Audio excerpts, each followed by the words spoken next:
got small, medium, large. Where would I get some extra large fries? Got it.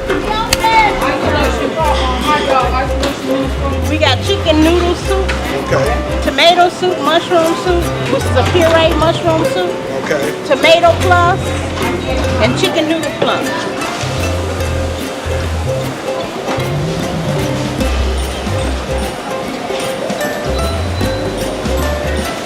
So how long you been here? 36, okay. Did you start out in food service? Always have been. Oh, okay. Now do you live south side, west side? North side. North side, okay. Born and raised here in the city? Okay, homegrown. Homegrown.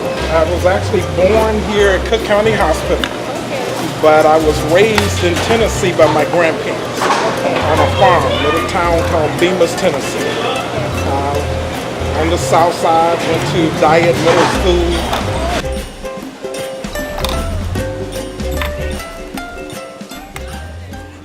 I was fortunate that they didn't know who I was. I mean, I showed up basically in a polo shirt, pair of pants with non-slippery shoes. Thank God I got that advice.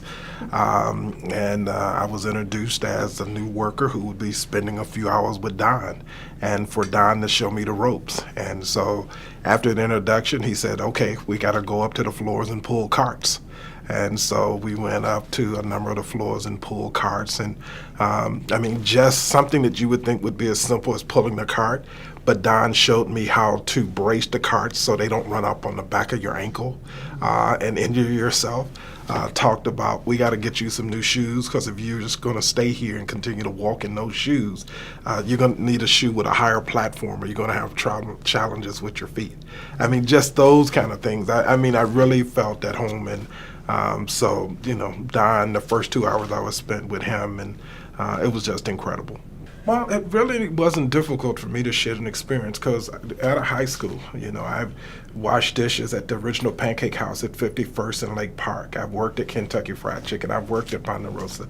So I'd worked in food service in college. So it wasn't a matter of shedding my privilege. It was more of having an opportunity to work with people and appreciate what they do day in and day out. And I learned a lot about Don, for example. I think once you've had an opportunity to stand in someone else's shoes and do what they do, it gives you a better appreciation when someone's talking with you about what goes on in food service. You know, what do they do? And I think it gives you an appreciation for what it is that they do as well. I will say this, I didn't feel any different, but I noticed that I became invisible. I think one of the things that I think having that opportunity exposed for me is how invisible food service workers become to individuals in the hospital. I passed 3 or 4 co-workers that I work with, and I've been here almost 10 years.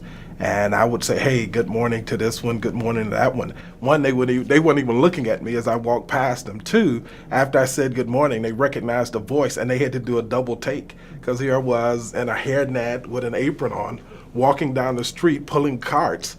And they just, you know, they were like, oh my God, Terry. So yeah, I think that was one of the things that it exposed to me, is sometimes, you know, how invisible some of our workers can be to individuals here at the hospital. And I think when it really reinforced for me is that we need to just look folks in the face, speak to everyone.